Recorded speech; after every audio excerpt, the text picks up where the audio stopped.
Jed Coverness here. I talk about measurements that you actually will do. Check it out. Here we go. Here's what we're doing today. We are measuring, okay? Angela had an awesome question. She was like, okay, what do I measure, right? First of all, let's be realistic with what the outcome is. What are you looking for, right? My philosophy is always keep it simple, right? The KISS philosophy, keep it simple, silly. There are many points on the body, head to toe, that you can measure, right? The thing is consistency, and basically not overthinking it. Don't ever overthink it. This is just to measure progress on the days that we want to compare, right? We always want to compare to what we were before to measure that we're actually doing something. I get that. I'm not outside of that. I'm constantly going, am I looking better? And then I go, oh wait, I'm going to get in my own head and go, heck yeah, I'm looking better because I feel better. I'm stronger. I can move, right? That's your point. That's what you want to be getting at. Not, am I losing weight on the scale? Am I fitting smaller with my tape measure? But I get it. You need the external sources to help. You need something tangible that you can take with you. Okay, so I understand that. So here it is, right? 3 very easy points, because it doesn't matter, right? At the end of the day, it's not matter. Science, sure, there is some good science to back some of this up to as far as where to measure, but you're not, you don't have to be a professional, an exercise physiologist, right? You don't have to be, that's what I am. You don't have to be that to find your own measurements. So you're going to take, this is what I would do, right? If I were you, this is what I do personally. You take your tape measure, you go right in kind of the middle of your bicep and your tricep, the middle of your upper arm, and then you do the best you can, right? That's all you're going to do.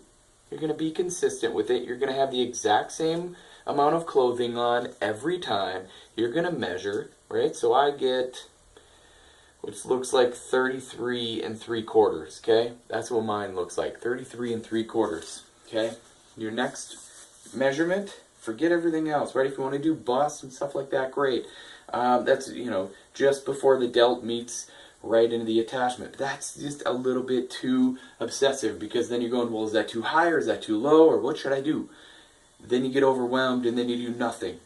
Don't do that, okay? 3 spots. Right arm, somewhere in between. Make sure you remember, this is going to sound weird, but this is who I am. I'm weird. I have a mole right there, right? I go at that mole. I cover I cover it up with the tape measure. That's my point of reference. Be consistent with that, okay? Next one is your belly button.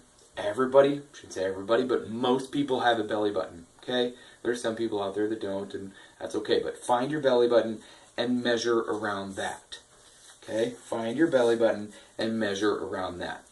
This tape measure is my son's when he was born. I couldn't find my other soft tape measure, and both the kids are in bed, and I'm not going to wake them up.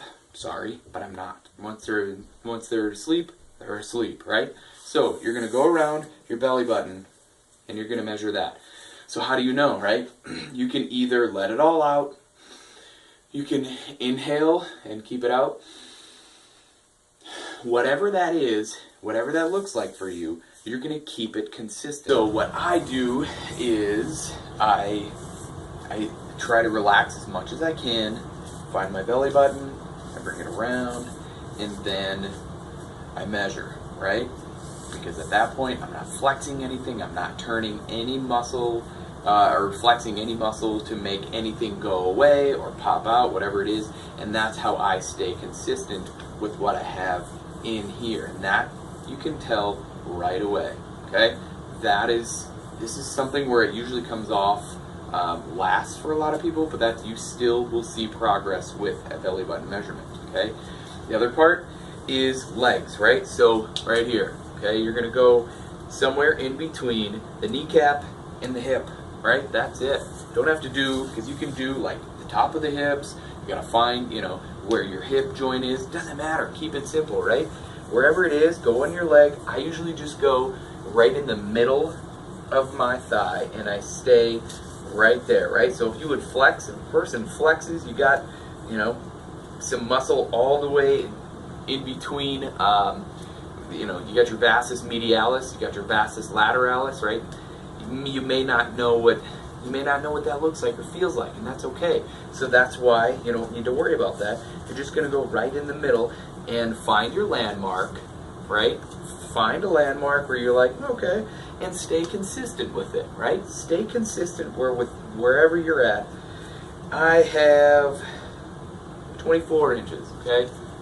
24, not bad. I've stayed at 24 for about a month. I would like to see bigger legs because I want stronger legs, but that's just me. So that is 3 points, right? 3 points, that's all you need.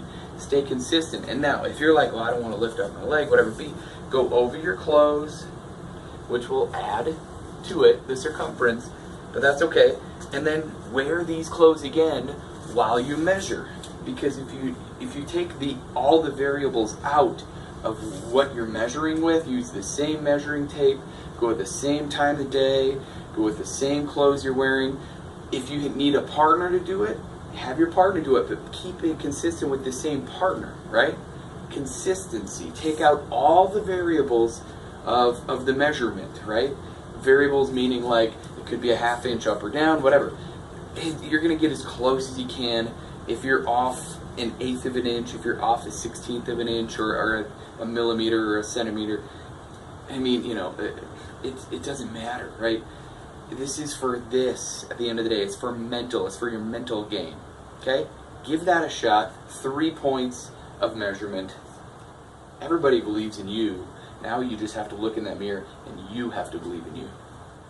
Like I always say, if you're willing to change from the neck up, you will change from the neck down. We all believe in you.